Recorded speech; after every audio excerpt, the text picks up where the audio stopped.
In this video, we're going over our 4 comp, how to play it properly and how to get that first place. The stage is set. This is a flexible comp built around Jhin, a powerful 4-cost carry boasting lots of attack damage and solid range to keep him safe. Ranged AD carries are present in almost every set, so this comp will play very similarly to those from the past.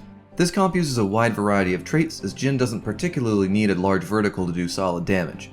This gives us a lot of space for utility through traits like Enchanter, Bodyguard, or Socialite. This is a default leveling comp, meaning it doesn't rely on any 3-star units and you'll level up at a regular pace. In general, you'll want to stabilize at level 7 by finding at least 1 copy of Jhin or whatever upgrades you need to keep up with your lobby. After that, most of your gold will be spent at level 8 to find your higher cost units. At level 8, you'll want to run Jhin, Jace, Janna, Yuumi, Orianna, Taric, Tahm Kench, and Caitlyn. Your best chance to win with this comp will be to simply try and complete it with all upgraded units. 4-cost carries are best known for consistency rather than winning a lobby unless they're the strongest 4-cost carry of the patch. Even still, if you're able to get a good streak going in the early to mid game, you can choose to play more aggressively to pressure opponents. Or you can choose to play more reserved and save up more gold to look for situations where you can find a 3-star Jhin or go for level 9 to further your late game edge. For the most part, the high cost units are the core of this comp that all provide very powerful effects and synergize well together. The units that are most replaceable are Jace and Tahm Kench. Since these units are both 5 costs, they can be difficult to find every game. The simple solution is to add in generic frontline units like Braum and Leona instead.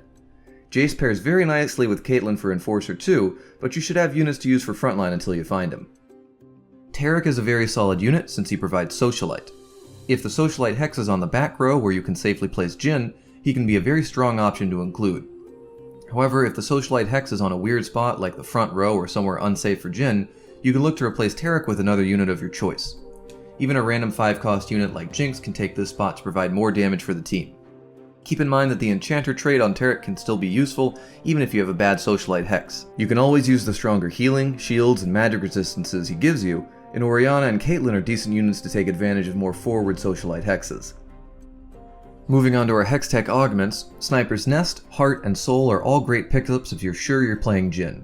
Sniper's Nest gives him more damage, while Heart and Soul helps you reach 4 snipers, adding even more damage. Socialite Heart and Soul can also be good, as with 2 Socialite, you start getting mana regen, which can be really nice on a unit like Jhin who only attacks at a set speed. 3 Socialite will give Omnivamp, which can be a nice buff if you don't build any healing items. If you want to stay more open to other comps, you can also just pick the augment that gives the most generic upgrade to your team. This will also be your only option if you aren't given any augments that are specific to help your comp. Some examples include Celestial Blessing, Sunfire Board, Cybernetic Implants, Wise Spending, and Trade Sector. Now let's talk about our items. For the most part, you'll want to equip Jhin with 3 offensive items to take down enemies quickly. Infinity Edge adds a lot of damage, while Giant Slayer and Last Whisper help him deal with tanks. This is particularly important as you don't want Jhin getting stuck on a frontliner. Hand of Justice is an overall solid item for healing and damage, but ideally he's set up with Giant Slayer, Infinity Edge, and Last Whisper.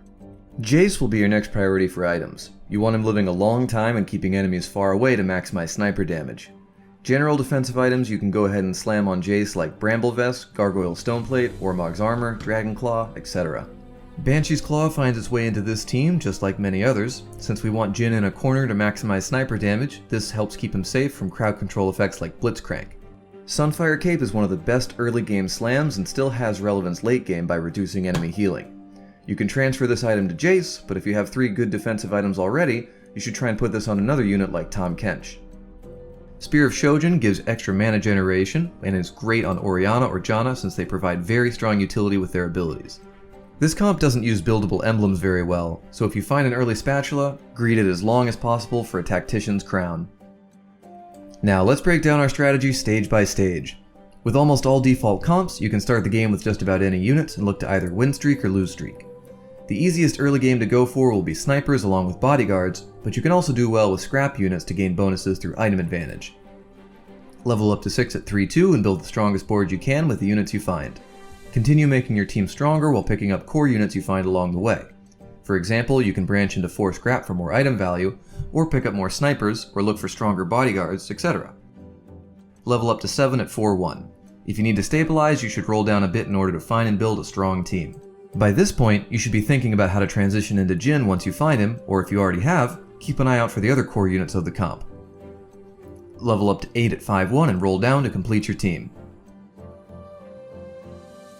Jace and Tahm Kench are the main tanks of the team, so they go right up front in the middle. Yuumi goes right behind him so that she attaches to Jace at the start of the fight. After that, we have Jhin near the corner with Janna right next to him to protect him with her ability or items like Banshee's Claw. Other units surround Jhin to protect him, and Caitlyn is in the other corner to make use of the sniper trait while also baiting things like Blitzcrank or Assassins. Here's an early game board using 2 Scrap and 2 Bodyguard. You can branch into other traits like Yordle, Sniper, and more based on the units you find naturally. That'll give you everything you need to know to win with our 4 comp.